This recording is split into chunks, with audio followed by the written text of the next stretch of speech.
Olá, muito boa noite a você. Eu sou Adalberto Piotto e seja bem-vindo ao Cenário Econômico pela TV Brasil, com emissoras públicas de todo o país. Diretamente dos estúdios da B3, no centro da cidade de São Paulo, vamos aos destaques de hoje, claro, começando com o dólar sem freio, que fechou a R$ 4,10. Temos a tela do dólar aqui, a R$ 4,10 no fechamento de hoje. Nenhuma grande intervenção do Banco Central durante toda a semana, que teve muita valorização do dólar sobre o real. Até agora não houve intervenção, a Bolsa ensaiou uma recuperação durante o dia, até durante a tarde estava subindo, mas fechou em baixa também. O monitor do PIB divulgado pela Fundação Getúlio Vargas hoje traz um sinal de recessão no primeiro trimestre do ano. A gente tem os dados sobre isso. E tripulantes da Avianca entraram em greve, o que promoveu o cancelamento de voos no Rio e em São Paulo. A gente fala disso tudo aqui no Cenário Econômico, que já está no ar.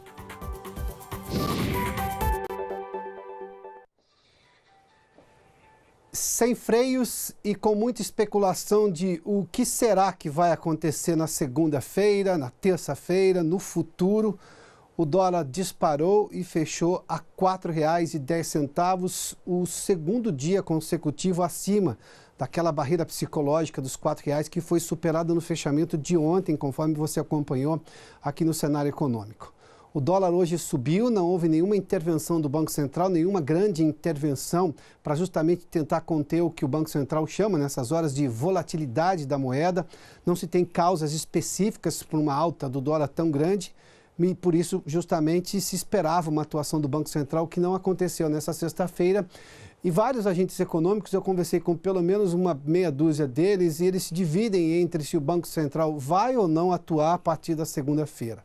Mas os dados concretos que nós temos são exatamente esses aqui do fechamento de hoje, que chamam bastante atenção. Nós tivemos um dólar que fechou a sexta-feira cotado a R$ 4,10, R$ 4,10. Chegou a ser maior, inclusive, na verdade esse foi o pico do dólar, R$ 4,10 de máxima, a mínima foi de R$ 4,05, que já vinha de ontem. Uma valorização só hoje sobre o real de 1,62%. Na semana, a moeda brasileira, o real, foi a moeda que mais perdeu em relação ao dólar, num rol de pelo menos 33 moedas no mundo inteiro, incluindo, claro, o real nessas 33. Ou seja, até o peso argentino, que tem uma crise séria na Argentina, uma crise econômica muito maior do que se tem no Brasil. O Brasil vive momentos de turbulência, mas não necessariamente de uma crise, se comparado, claro, ao caso argentino.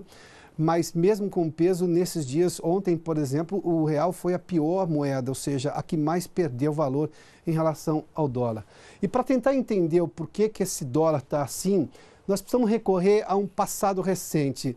Se a gente puder dividir, por exemplo, em 3 grandes motivos de por que nós estamos vendo um dólar comercial tão alto e sobrevalorizado nesses últimos tempos, ele partiu de um patamar elevado se a gente começar a olhar para esse cenário de dólar no 1º de janeiro deste ano, ou seja, na primeira sessão, se a gente pegar no dia 2 de janeiro, né? Para você ter uma ideia, vamos lá, só para voltar aqui a tela, partiu 1º de janeiro, eu estou colocando aqui porque foi o dia da posse do presidente Jair Bolsonaro, mas no dia 2 ele estava a R$ 3,88, ou seja, ele partiu de um patamar muito elevado.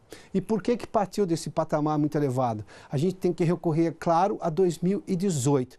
Nós tivemos um ano eleitoral, a turbulência eleitoral é sempre danosa ao meio econômico, porque há muita especulação, quem pode vencer, de que forma pode vencer, o que quer dizer a proposta vencedora do presidente eleito. Essas discussões todas, obviamente, já tinham elevado o dólar durante a campanha eleitoral até outubro. Depois do mês de outubro, ainda no segundo turno, mesmo com uma certa queda, chegou a 3,65, entre outubro e dezembro, mas o dólar começou o ano neste valor aqui, olha, a R$ 3,88.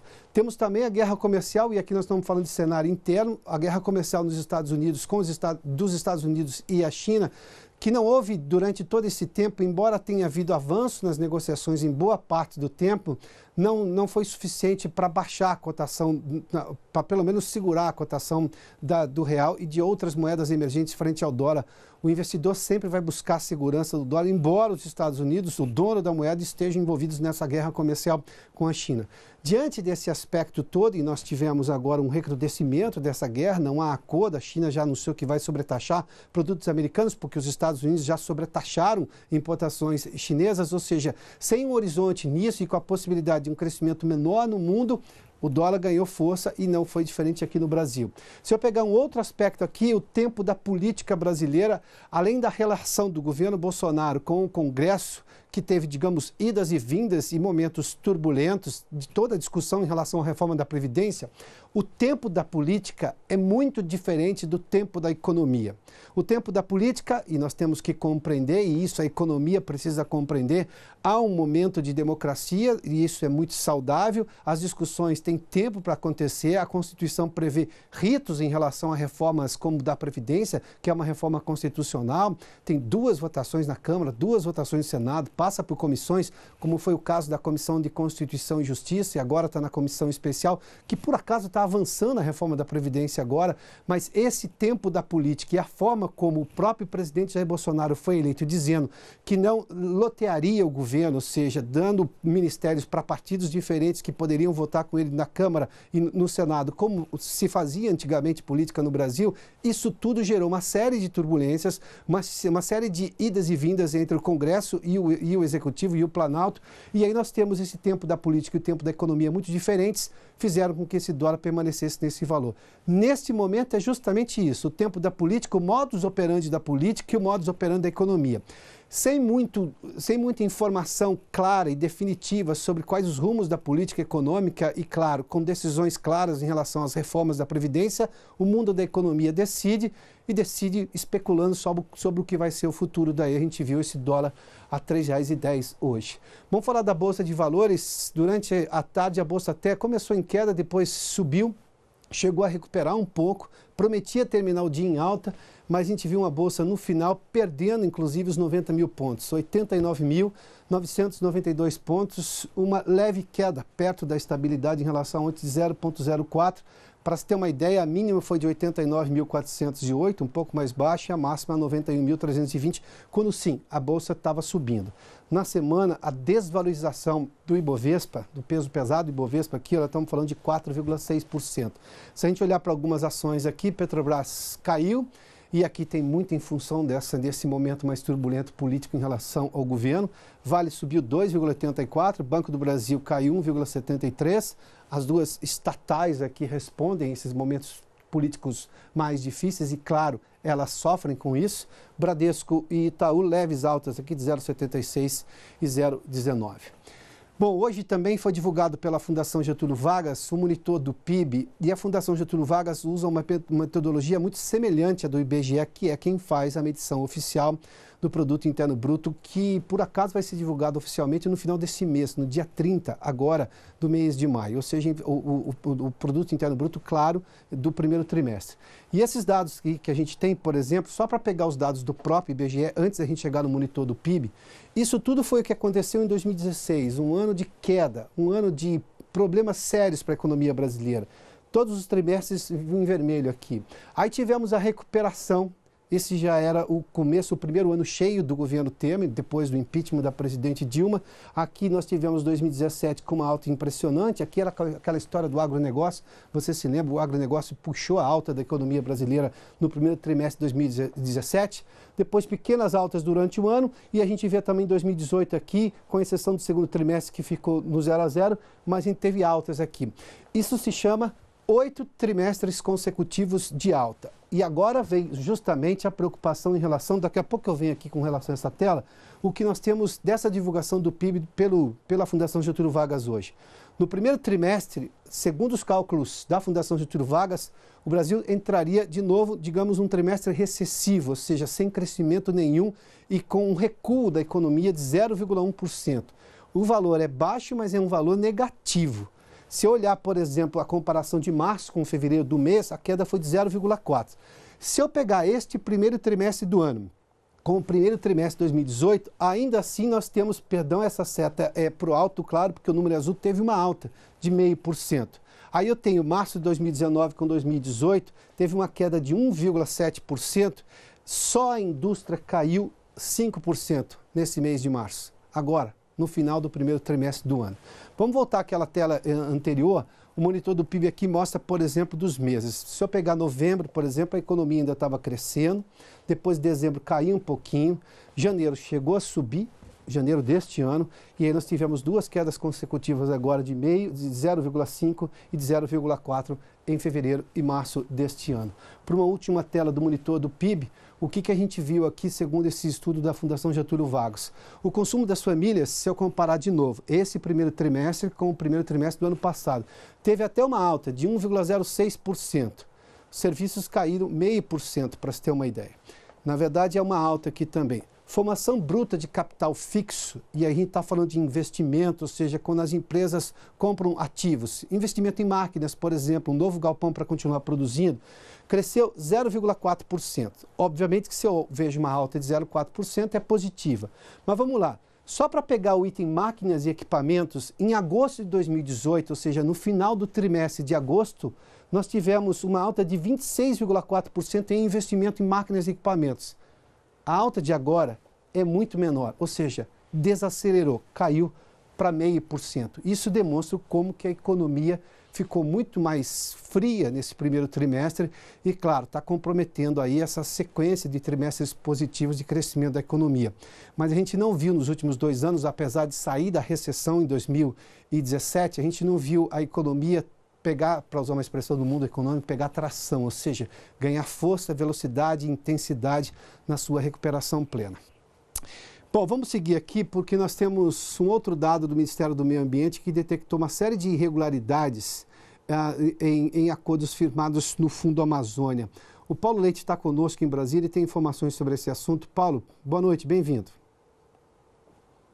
Oi, Piotr, boa noite para você, boa noite para todo mundo. Foi divulgada hoje uma análise dos 103 contratos do Fundo Amazônia. O fundo é uma iniciativa criada em 2008, 11 anos atrás, para financiar principalmente ações de combate ao desmatamento na Amazônia. O governo da Noruega, o governo da Alemanha e a Petrobras são hoje os grandes financiadores do Fundo Amazônia. Bom, voltando à análise, o ministro do Meio Ambiente, Ricardo Salles, disse que 1/4 dos projetos merece exame mais aprofundado dos órgãos de controle. E ele citou uma série de problemas, como relatórios de desempenho sem informação, falta de visitas em loco, no local e prestação de contas sem a documentação adequada. Falou também que tem muito dinheiro destinado a gasto administrativo, como folha de pagamento, e pouco dinheiro para a atividade fim. A saída, na avaliação do ministro, é escolher projetos em que os resultados possam ser mensurados. Bom, esse estudo segue agora para o BNDES, que é o gestor e o executor dos contratos. O documento também vai ser enviado para a CGU,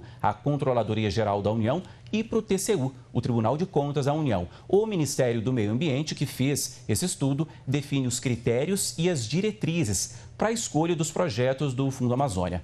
É isso, Piotr, é com você.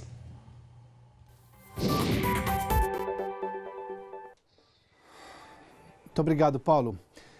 E funcionários da Avianca, sobretudo os tripulantes, ou seja, dos aviões, fizeram uma greve hoje, iniciaram uma greve, o que provocou o cancelamento de vários voos. Fato é que a companhia passa por situação financeira delicada, a gente tem noticiado aqui no cenário econômico há tempos, e hoje a greve piorou ainda mais a situação, tanto dos funcionários como dos clientes da empresa. Ana Luísa Médici está conosco em São Paulo e tem detalhes sobre esse assunto. Ana Luísa, boa noite. Olá, Piotr, boa noite a todos. É isso mesmo, como você disse, funcionários da empresa aérea Avianca entraram em greve por tempo indeterminado em São Paulo e no Rio de Janeiro. Os empregados dizem que não estão recebendo salários e que durante a semana 900 trabalhadores da Avianca foram demitidos. A greve na empresa teve início às 6 horas da manhã de hoje nos aeroportos de Congonhas, em São Paulo, e Santos Dumont, no Rio de Janeiro. Este é mais um capítulo da crise financeira que atingiu em cheio a empresa aérea, considerada a 4ª maior do país até o fim do ano passado. Em dezembro último, a Avianca entrou com pedido de recuperação judicial para tentar compor as dívidas com credores e fornecedores Segundo informações, essas dívidas atingiram hoje perto de 3 bilhões de reais. Nas últimas semanas, a Avianca sofreu um processo de desmonte. A empresa começou desativando linhas internacionais. Depois, suspendeu e desativou rotas nacionais. Por fim, já com o fôlego abalado, a companhia aérea foi obrigada a devolver aviões da sua frota de cerca de 50 aeronaves, cujos arrendamentos deixaram de ser pagos há meses. Até o ano passado, a Avianca tinha 2.000 funcionários. Com as dispensas, hoje restam apenas 700. Hoje, por causa da greve, os voos foram cancelados. No começo do mês, seria realizado um leilão de ativos da Avianca para fazer frente à recuperação judicial. Mas o leilão foi suspenso por outra decisão judicial depois que o edital havia sido publicado. A Avianca tenta leiloar os seus slots. Slot é o nome dado na aviação ao direito de pousar e decolar em aeroportos congestionados, como Congonhas. Um slot equivale a uma vaga que permite ao titular marcar pousos e decolagens em intervalos de tempo indeterminados previamente. As empresas Azul, Gol e Latam se interessaram pelos ativos. Cada slot vale ouro no mercado de aviação civil, pois é muito disputado. O interesse foi alto, que acabou minando o leilão, que foi suspenso por decisão liminar. A Justiça determinou que o Conselho Administrativo de Defesa Econômica, o CAD, analise a situação para informar se a venda dos slots não pode representar uma concentração em benefício a uma ou mais empresas interessadas no patrimônio em prejuízo dos passageiros. Piotr.